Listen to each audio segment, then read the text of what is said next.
নমস্কার বন্ধুরা, আর্ট গ্যালারিতে আপনাদের সকলকে জানাই স্বাগত। একজন বিএড স্টুডেন্ট তিনি আমাকে এই মডেলটি বানাতে বলেন, একটি মেশিনারি হাউস। তো আমি এখানে বেশ কয়েকটি কার্ডবোর্ড কিনে আনি, যেগুলি 15 টাকা করে দাম নিয়েছিল, এবং সেগুলো আমি বিভিন্ন শেপে কেটে নিই যেরকম দরকার আমার এই হাউসটি বানানোর জন্য।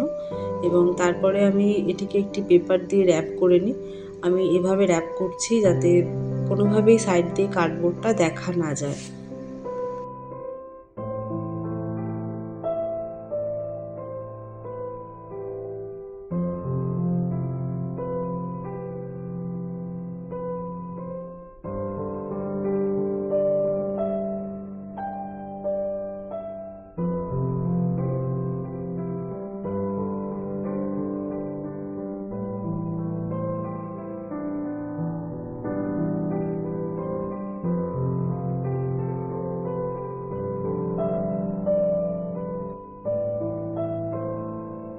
আমার সবকটি কার্ডবোর্ডই র্যাপিং করা হয়ে গেছে।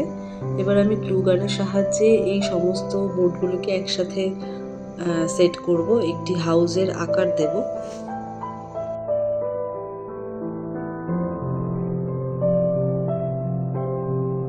সেট করার পর ঠিক এরকম দেখতে লাগছে জিনিসটি। এরপর আমি মাউন্ট বোর্ড এবং পেস্টেল পেপারকে এরকম ট্রায়াঙ্গেল শেপে কেটে সেগুলোকে আঠা দিয়ে একসাথে জোড়া লাগিয়ে এরকম সাইডে উঁচু মতো অংশটা করে নিচ্ছি, এবং গ্লু গান দিয়ে এটাকে আমি পেস্ট করে নিয়েছি। এবং এটা একটু লড়বড়ে ছিল বলে এটাকে সাপোর্ট দেওয়ার জন্য আমি আরেকটি পিচ বোর্ডের সাহায্যে এটাকে শক্ত করে দিয়েছি। এরপর আমি হাউসটির সামনের অংশটি করব, তার জন্য পিচ বোর্ডটিকে কেটে সেটিকে পেস্টেল পেপারের সঙ্গে ঠিকভাবে র্যাপ করে নিচ্ছি এবং গ্লু গানের সাহায্যে এটাকে সেট করে দিচ্ছি, এবং একইভাবে আমি এই পেছনের অংশটাও ঠিক করে নেব। এখন হাউসটি ঠিক এরকম দেখতে লাগছে। এরপর আমি মাউন্ট বোর্ডের সাহায্যে এবং পিচ বোর্ডের সাহায্যে এরকম ছোট ছোট কিছু কাট আউট করেছি, সেগুলোকে আমি গ্লু গান দিয়ে এর ভেতরে সেট করে নেব।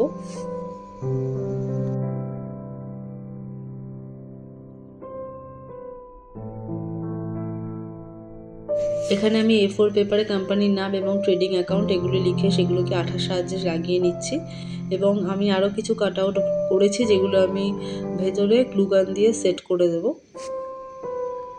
এখন ভেতরটি দেখতে অনেক বেশি ভরাট লাগছে এবং এই রিকোয়ারমেন্টগুলি ওনার ছিল, তো আমি চেষ্টা করেছি সেইভাবেই কাজটি করার।